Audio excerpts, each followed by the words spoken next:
Grandma left me her $400,000 house, but my parents forged documents to transfer it to my golden child sister. I let them think they'd won for 8 months before destroying them in court. So my grandmother left me her house worth $400,000 in her will, but my parents forged documents to transfer ownership to my sister within weeks of the funeral. I pretended to know nothing for 8 months while I built an airtight legal case. What happened in that courtroom was the most satisfying moment of my life. I'm Ethan, 32, male, and this happened 3 years ago, but the dust is still settling. My grandmother Eleanor was the only person in my family who ever made me feel like I mattered. Her death didn't just take her from me, it exposed how far my family would go to make sure I got nothing. My sister Madison, 29, female, was always the favorite. The shiny, pretty, charming one who could do no wrong. I was the quiet, awkward kid who preferred books to people and got told to come out of my shell approximately 8,000 times growing up. My parents oriented their entire lives around Madison's potential, which apparently included supporting her decision to become an influencer at age 25 with absolutely no qualifications beyond having good skin. Grandma Eleanor was different. From the time I was small, she saw me. Really saw me. She'd take me to the library every Saturday when I'd visit, let me check out as many books as I wanted, ask me real questions about what I read. She taught me to play chess at age 7. Showed me how to garden. Took me on weekend trips to historical sites because she knew I loved history. When I was 12, my parents skipped my middle school graduation because Madison had a dance recital that conflicted. Grandma drove 3 hours to be there. Sat in the front row, took photos, took me out for dinner after at a nice restaurant where she let me order whatever I wanted. Your parents don't see you, Ethan, she told me that night. But I do. And what I see is extraordinary. I cried in her car on the way back to her house. 12 years old, finally being told I mattered by someone who meant it. Grandma's house was where I spent every summer from age 8 to 17. 3 months a year of being treated like I was important. She'd take me to museums in the city, drive me to baseball games. I loved baseball even though I was bad at it, have long conversations about books and history and politics over tea on her porch. The house itself was beautiful. Built in 1923, restored carefully over the decades by my grandfather before he passed in 1998. 4 bedrooms, original hardwood floors, a wraparound porch, big yard with the garden Grandma had tended for 40 years. 2 acres in a nice area that had appreciated significantly. Worth about $400,000 by the time she passed. Madison hated visiting Grandma. Said the house was boring, there was nothing to do, the Wi-Fi was slow. She stopped coming around age 14. My parents would drop me off and pick me up 3 months later, barely communicating with Grandma in between. They thought she was old-fashioned and judgmental. She thought they were shallow and materialistic. They were both right about each other. Grandma supported me through college. Not financially, my parents would never have allowed that, but emotionally. Weekly phone calls. Care packages with homemade cookies and books she thought I'd like. Cards on every holiday with thoughtful messages. She came to my college graduation, sat in the front row, took me out for a steak dinner after. My parents came but spent the whole time complaining about the parking and the heat. I became a paralegal after college, then went to law school at night while working full-time. Took 6 years instead of 3 because I was paying my own way, but I made it. Passed the bar at 28. Started practicing estate and trust law, ironically. Grandma was so proud. She wrote me a letter when I passed the bar. Still have it framed in my office. Your grandfather would have been so proud. So am I. You built this yourself, Ethan, against every obstacle they put in your way. That's the mark of a real man. She got sick the year I turned 31. Pancreatic cancer. Stage 4 by the time they caught it. She had maybe 6 months. I spent every weekend I could at her house during those months. Made the 4-hour drive every Friday after work. Brought groceries, helped her with chores she couldn't do anymore, sat with her while she rested. We talked about everything. Her childhood. Her marriage to my grandfather. Her regrets, her hopes, the books she still wanted to read. Madison visited exactly twice. Both times for less than 2 hours. Posted on social media about her precious time with Grandma, and got hundreds of comments about what a devoted granddaughter she was. Then disappeared again until the funeral. My parents visited a handful of times. Mostly to discuss her affairs, which meant subtly pressuring her about her will. Grandma told me about it during one of our weekends together. "Your mother keeps asking about my plans for the house," she said, her voice tired but amused. Trying very hard not to seem like she's asking. I told her my plans are settled and not up for discussion. She squeezed my hand. "The house is yours, Ethan. I had my attorney update everything 6 months ago. It's all properly documented. You'll have a place that's truly yours when I'm gone." I started crying. Couldn't help it. "Grandma, I don't need." "Hush. I know you don't need it. I want you to have it. That house should belong to someone who loves it. Who will care for it the way your grandfather and I did. That's you, sweetheart. That's always been you." She passed 3 months later. I was there when she died. Held her hand. Madison was at a music festival. My parents were on a cruise they refused to cancel. The funeral was small. Grandma had outlived most of her friends. About 30 people came. Madison wore a designer black dress and live-streamed parts of the funeral to her followers. My parents were already discussing what to do with the estate before the body was even in the ground.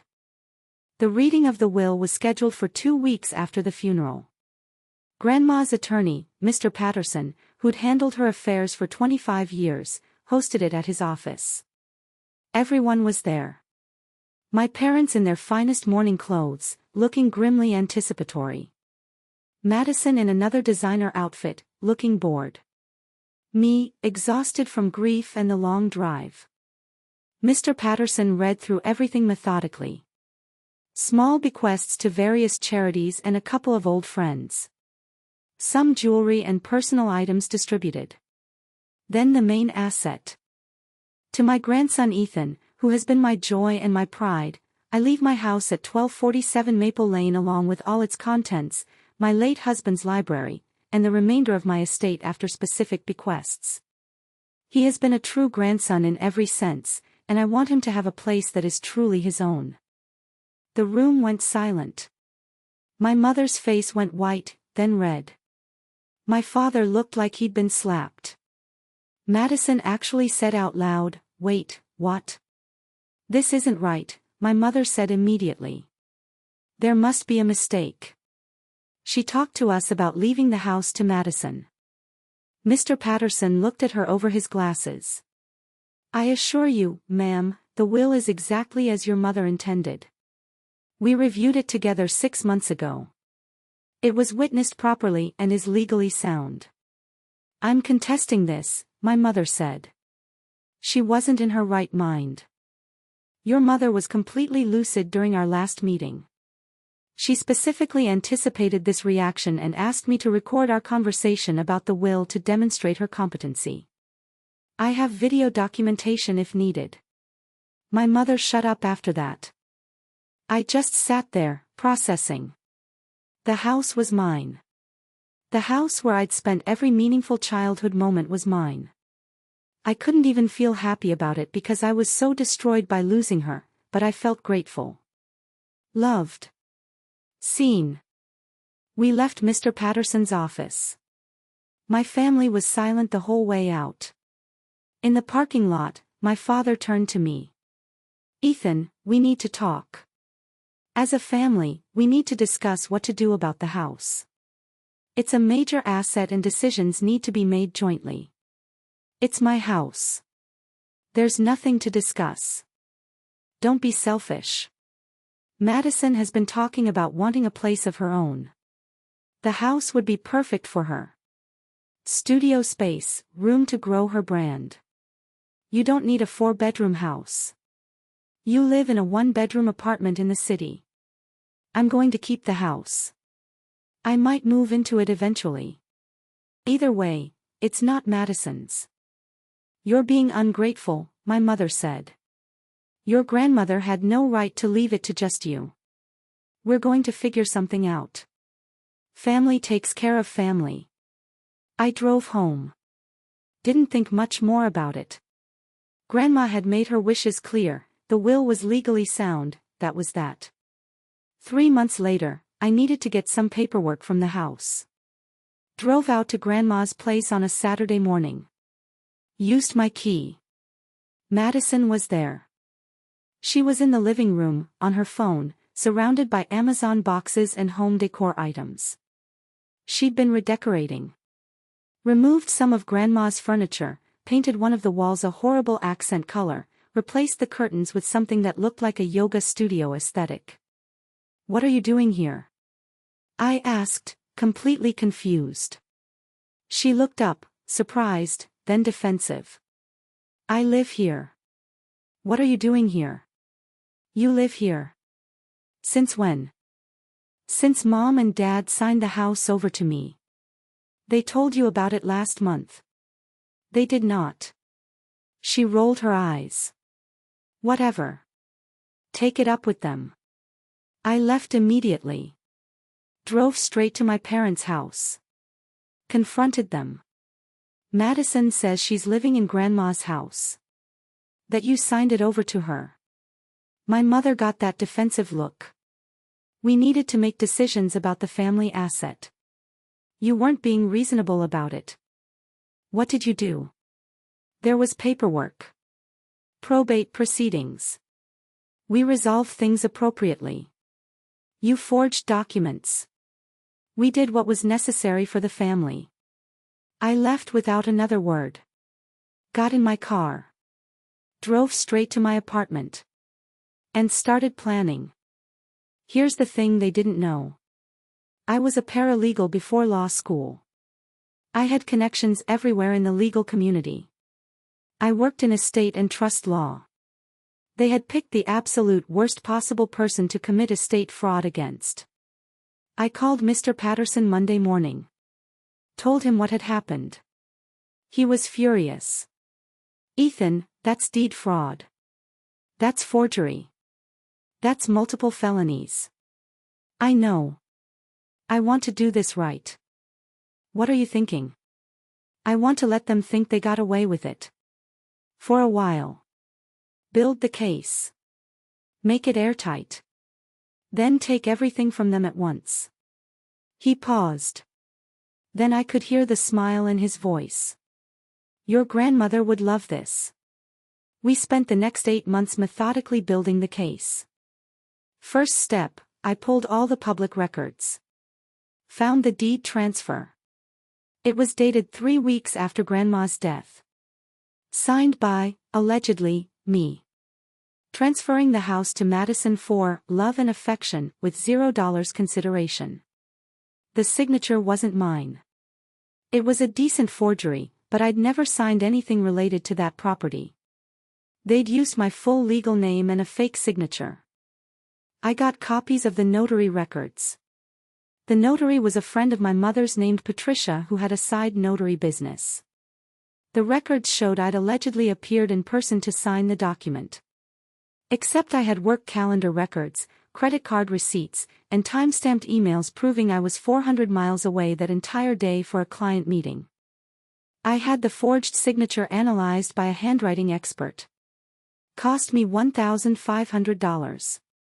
The report was conclusive. Not my signature, attempt at forgery. I documented Madison's occupancy. Drove past the house monthly. Took photos with timestamps. Documented changes she made to the property, removal of original fixtures, alterations to historic features. She was actively destroying parts of the house Grandma had carefully preserved. I pulled financial records through legal discovery once I filed the case. Madison had been generating income from the house, renting out 2 rooms on Airbnb, using it as backdrop for sponsored content. Had earned about $45,000 in income from the property she didn't legally own. I documented my parents' involvement. Mr. Patterson and I subpoenaed records showing my mother had paid Patricia the notary $500 cash on the date the document was supposedly signed. My father had been listed as the contact person on the deed transfer paperwork. They were both directly involved.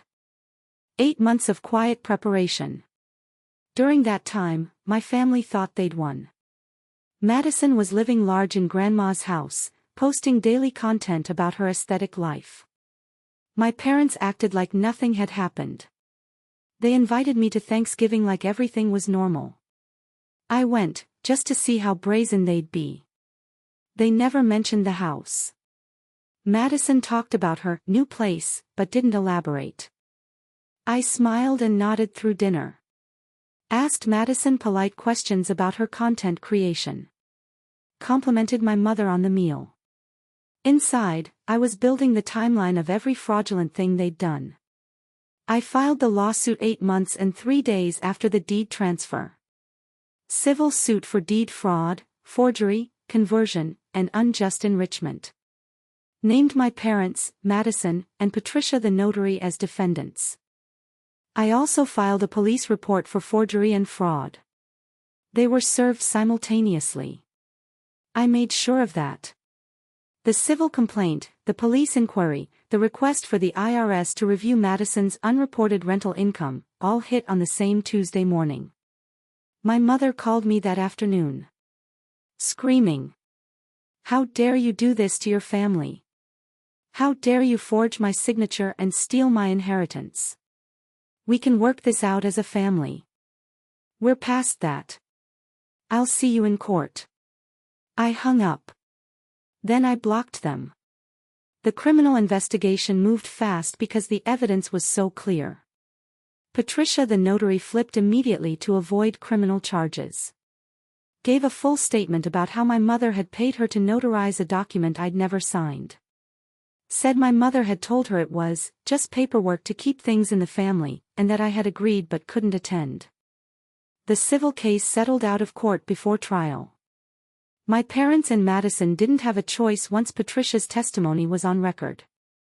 They agreed to transfer the house back to me, pay all my legal fees, about $28,000, pay restitution for the rental income Madison had earned, and pay a settlement for emotional distress and punitive considerations. Total they owed me, $187,000. They didn't have it. Madison had no income besides her sponsored content. My parents had savings but nowhere near that much. To pay me, they had to take out loans, sell their second car, drain their retirement accounts. The criminal charges proceeded separately. Patricia got a deal in exchange for testimony. My mother and father pleaded down to felony fraud charges. Got probation, fines, mandatory community service. The convictions are on their permanent records. My mother lost her real estate license. My father lost his ability to get certain government contracts his small construction company relied on. Madison was charged with conspiracy and unlawful enrichment. She got a plea deal too. Probation, restitution, community service. The conviction destroyed her brand. Sponsors dropped her immediately. Her follower count crashed. The aesthetic influencer career she'd built died overnight when news of the fraud spread in her industry. I got the house back. Moved in within a month. Spent a year restoring everything Madison had damaged. Replaced the original fixtures she'd removed. Repainted everything back to the colors Grandma had chosen. Restored Grandma's garden. I still live there. It's the most peaceful place I've ever known. I work from home now, opened my own estate law practice specializing in helping people protect their assets from family members like mine. My parents tried reaching out about a year after everything. Long letters about regret and family. I returned them unopened. Madison tried adding me on social media from new accounts.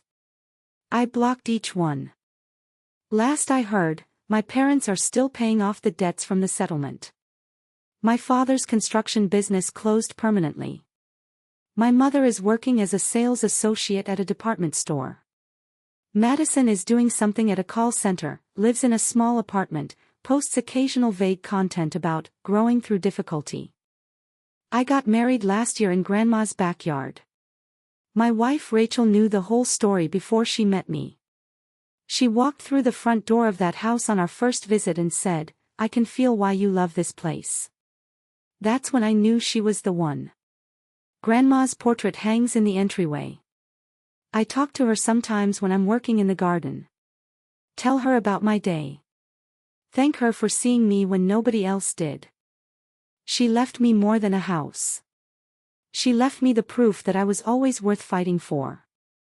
And when my family tried to take that away from me, I made sure they understood, with absolute clarity, that I'd learned exactly how to fight back.